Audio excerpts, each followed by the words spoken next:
because, that takes away their significance. In Iowa, they want to keep number one in the nation. And then if you, nominate someone who doesn't have a snowball's chance, that's not good for them. And they know that. So now they're like, all right, you know what? I think she means Santorum right there. What? Let's get to the real issue here. Our relevance is important. The country's relevance is important. Ron Paul doesn't do us any good in Iowa, doesn't do the country any good. We'll never get there. So let's figure out what we need to do. So, yeah, those conversations I know for a fact are going on. So, yeah, you are very right and astute to realize that. Where do you think, from a practical point of view? Now, again, we have up on screen the quote there, Ron Paul won't be allowed to win. That's coming up. But, I mean, here is this arrogance that this isn't good for the country, so we're going to decide. I mean, this is crazy. Now, what's the next clip here? Well, she talked during this whole interview. You can go listen to it. She talks about, and big props to We Are Change Wichita, who found this and sent it to us last night and at about 1:30. But anyway, she talks about how the chairmen are going to sway voters to go to a certain candidate that they think needs to be, and it's definitely not going to be Ron Paul. But right there, you hear the spin where he's saying, this will discredit Iowa. They may lose the caucus. Oh, yeah. That's what the governor says. Exactly. So they're saying if you vote, you lose your right to be first. I mean, again, it's all about peer pressure. It's all about trendiness. We're going to come back and play some more clips of this and hopefully keep Wayne till about 5 after. I know he's got to go and get back to work. But, Wayne, what's your take on what you just heard? There's more coming up. Well, all I can tell you is I believe it. They're going to do anything they can. You're right. Are we ready with the next clip? Here's the next part. Here's more of her giggling and snickering because Ron Paul's not good for America. They're going to make sure he doesn't win. Here it is. Steve, I just think it's a huge struggle right now because I've talked to both types. They're like, we think Romney, we want Iowa to pick the winner, and we think Romney would be the winner. But it's like, but Santorum's worked so hard, and he came to my church, and he came to my diner, and I really like him, and we think he represents Iowa. So there's a real split there. So they're concerned about the Ron Paul thing because if they split that, Ron Paul could be number one, and they really, really don't want Ron Paul to win. Isn't that interesting? We've got one more clip of this coming up. In fact, let's go ahead and go to that clip as we go to break here. Yeah, okay, we're going to come back from break then and get to the rest of that. But more comments on this, Wayne. Well, it concerns me. I understand where they're coming from, but that snowball's rolling down the hill, and they're not going to be able to stop it. They're going to try. They'll attempt to do anything that they can. But I have to believe that this is under somebody else's control, and they're not going to be able to stop it. Yeah, they're running around like chickens with their heads cut off. We'll be back. Does being over 4... One thing that stops corruption and cronyism and insider manipulation dead in its tracks is sunshine. Everybody needs to get this article at Infowars.com out to everyone you know. Republican insider, GOP establishment planning to subvert Iowa to prevent Ron Paul win. And she thinks this is just normal to say the campaign, the local chairman, the local Republican bigwigs are going to have to sway things for our state or for Iowa or it'll be discredited. This idea that, if you vote for Ron Paul, it discredits the state, so we're doing this for your own good. They're out of touch, their arrogance. They're insane arrogance that she would say this on a radio program and the hosts are getting off on it. They're all enjoying it, feeling like they're playing along with the script and part of the system. Most people that serve the New World Order are not even part of it. They just regurgitate because they know they go up the ladder if they do. Yeah. But now they see the system being shut down. You're going to be thrown off that ladder. Yeah, okay. I think it's good that this is coming out because it really shows these people's true colors, that they don't have honest intentions for a fair election. Well, it's more than that. They're right there saying, we're the elitists, we know best, and we're going to pressure people to do this, and we're going to make sure. They say it publicly because they've been operating in the open with nobody opposing them for so long. Here comes Ron Paul and says, here's the Constitution, and they act like vampires at high noon. He's a normal person. He's not like us. He's bad. No, you're bad. Let's go to the rest of the clip and get Wayne Paul's take on this. Here's the rest of it. A lot of those Ron Paul people coming in because, they'll be coming from schools. And they're going to be I don't know. I kind of think they're going to be able to keep him from getting the #1 spot because they are concerned and they get that. And they, they had so much change with the schedule with, Florida just making everything crazy, and so Iowa knows that, they're kind of on the chopping block here. They could be. Oh. So that's very important to them. So I'm sure that there are a lot of discussions and trying to figure out, where the votes are going to go. And I will say this, and I'm positive that the party apparatus is very tightly knit like it is in Indiana. It's very similar. Oh. So they're trying to figure it out right now. I mean, between Romney and Santorum and how they deal with the Paul bots. And, they're Paul not going to want him to get #1. It's very bad for Iowa. It's terrible for Iowa. Wow. If he wins, the biggest loser is absolutely Iowa. So I hope for my friend that's the Iowa GOP, I hope that doesn't happen. Yeah, I just want to make sure. Yeah. This is devastating, and I should have led with this today. I saw it and never even... I'm glad you came up and said, Alex, why aren't you covering this? And I'm glad that, Wayne brought up the other issue, because I'm just so used to this. I'm like, well, it's par for the course. But the public doesn't understand. The insiders are very tightly knit, and the two reporters are getting off on being let in on the goodie. Oh, yeah. They think we're so blind...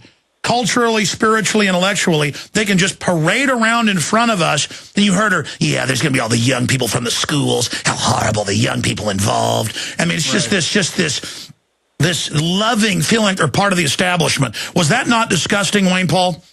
It sure was, but let me point out the other side of the coin.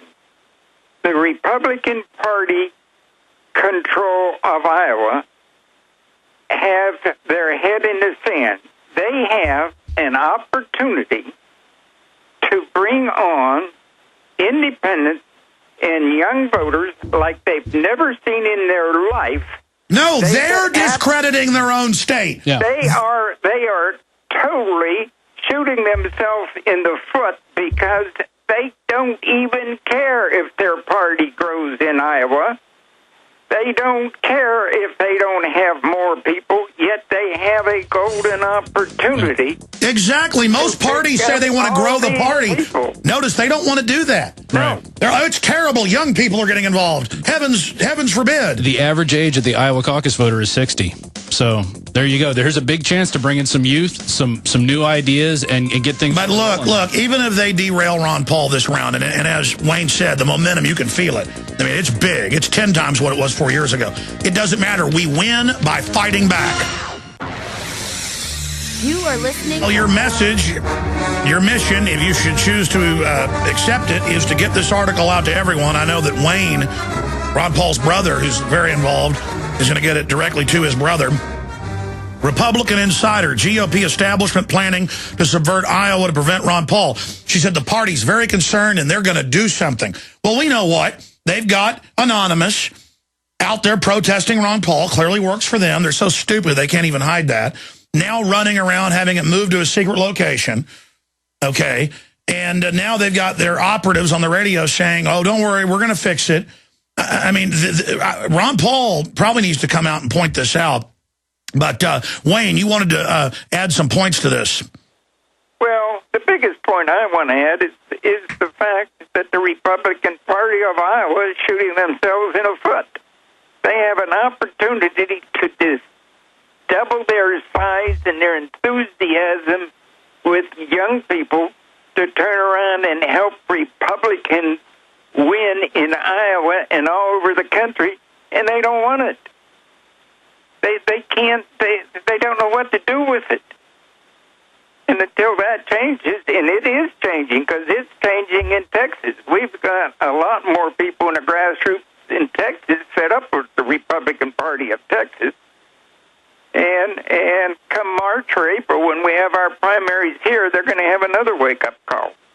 I thought it was called the Perry Party of Texas, honestly. No, but people are really waking up in Texas. Yeah, but I mean, you see Ron Paul stickers everywhere. Pardon me? I'm just saying you see Ron Paul stickers everywhere. Oh, yeah. And one of the chairman of one of the largest precincts, Tarrant County, Texas, is a fervent Ron Paul supporter, and she just won the chairmanship. I was in South Carolina over Christmas, and I saw 20 to 30 Ron Paul signs in the yards, including a huge one right by this highway, one of the main highways there. And this is a state that the governor came out and endorsed Newt Gingrich. So, I mean, and I didn't see one Newt Gingrich, one Mitt Romney sign, not one Rick Santorum sign. All Ron Paul across the board. Great job, dude, breaking this down for us. Wayne, we've got about 2 minutes left. I want to thank you for spending time with us. Hopefully, as the campaign unfolds, we can get you to pop back in. But I want to let you go so you can get in contact with your brother, Ron, and getting this story. I know they watch the site, but they may not have seen it yet. Closing comments in the 2 minutes we've got left, sir. Well, I'm delighted for the opportunity to be on the radio. I, again, want to reiterate, we live in the most exciting times of my life. I think that the United States is going to change in terms of its economic environment. I believe we have the right answers when change is needed. And I think every citizen of the United States can look forward to an unbelievable prosperity in this country if we turn around and understand what's going on and we fight for our liberty. It's all going to start today. Well, you're right, sir. That's the key from reading all these public globalist documents. They always talk about the problem of shutting economies down, that things grow too quick, and that destroys their monopoly, their centralization. That's what they admit the Federal Reserve is for, as you know, to shut down our productivity because they want us dependent, living on a tiny chicken feed welfare check. Yep. If I can just jump in real Yeah, the New World Order's got to be worried, Wayne. Yep. There's no doubt in my mind. I'm going to come back to you since we're going to break, because I know you've got more on this report. Well, thank you so much, Wayne Paul, and we've sent that email to you. And guys, can I stay on here until I get back to my computer to make sure I got it? Absolutely, sir. We'll talk to you during the break. We'll leave you on hold. All right. Hold on. All right, there goes Wayne Paul. We're going to continue working on this, and then your calls are coming up. I meant to get to calls for him, but then I started noticing how big this story was. Because the problem is I get punch drunk. I mean, I'm around all this incredible news all day, and I kind of have that window, that blind spot where I just get so inundated with hardcore news that I stop even recognizing how incredible it is. Okay, we're going to your phone calls and other key stacks of news dealing with the Second Amendment, Iran, and, of course, the Iowa caucus is coming up here in just a few minutes. But one of our investigative reporters and director of the Nightly News, Rob Dew, is in studio with us, going over some more facets of how we're going to try to stop fraud in Iowa. Now, again, Anonymous shows up and says, we're mad about the Iowa caucuses, and we're going to disrupt things. Again, Anonymous is just a cutout name the government can use and then blame on activism. Not saying everybody in Anonymous is bad, like Occupy Wall Street. It's a pool. So Soros and those people on record created Occupy Wall Street, put the call out. They didn't put any facts or a manifesto. Look out when somebody doesn't tell you what they stand for. That's always what a honeypot or an intelligence operation does. On the treadmill this morning, I was watching American Gangster, which is based on a true story. It's got Denzel Washington in it. And he's got one of the guys that works for him as a drug dealer. He comes over to him, and the guy's made a bunch of money, so he's wearing a pimp suit, a fur coat, and hat, and he goes, that's a arrest me outfit you're wearing. Take that off. That's why I'm always telling militia people, why are you at city council in Southeast Asia camo? Vietnam was 30-something years ago. I'm not making fun of people that want to dress up in camo and go out and do war games in the woods. The point is that you go to a militia meeting, and there's 3 feds there saying, let's blow stuff up, and they think you're so dumb you go outside, they're driving unmarked police cars. You know, the point is just don't be stupid. We're out front. We're the good guys. We're at city council in a button-up shirt or a suit and tie. We're the good guys. We're not hiding in what we're doing. And I've now digressed off into that, but, you know, the issue is they're trying to frame us as the outsiders. We're the common sense people here. Now, your phone calls are coming up here at 800-259-9231 here in just a moment.